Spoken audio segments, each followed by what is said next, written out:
You're not going to believe this story.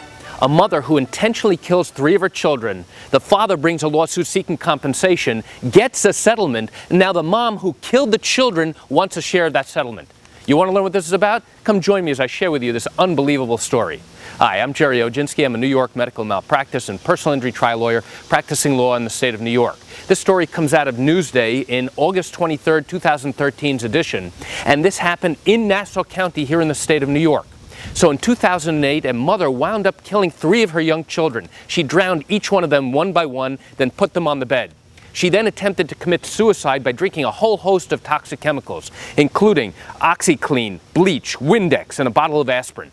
Well, that didn't work, and she woke up the next morning and tried to jump out of a second-floor window, and that still didn't work. Needless to say, she claimed insanity and has been in a psychiatric facility since 2008. The father of 2 of the children brought a lawsuit against the Department of Social Services and was able to obtain a settlement of $250,000.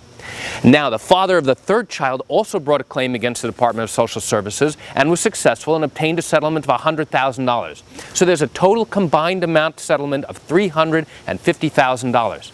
Now, typically in a wrongful death case in New York, what happens is that the amount of money that then gets distributed goes to the beneficiaries. That's a fancy legal term for meaning the heirs or the closest living relatives. Now, in this particular case, who are the closest living relatives for these babies who were killed? It is the mom and the dad. Well, who's the mom in this case? The mom is the one who intentionally killed her 3 children.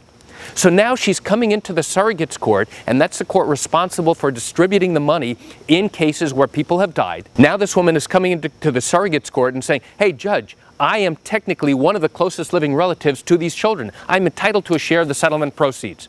Now let me ask you a question. Do you think this makes any sense at all? Do you think a woman who intentionally kills her kids and then a lawsuit is brought against the Department of Social Services where they are successful and now they have money ready to be distributed, that the woman who actually killed these children should then profit from her intentional criminal acts? You know, there have been cases in New York, criminal cases, where the individuals who committed the crimes had then tried to profit off of their horrible tragedy, like selling a book or selling the rights to their story to a movie studio. In those instances, the courts have held, no, Mr. Criminal, Miss Criminal, you cannot profit from your intentional wrongdoing.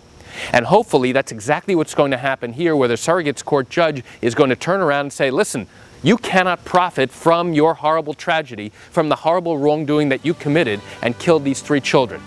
You know, I'd love to learn what your thoughts are, and what I want you to do is I want you to leave your comments below. And that's it for today's quick video. I'm Gerry Oginski.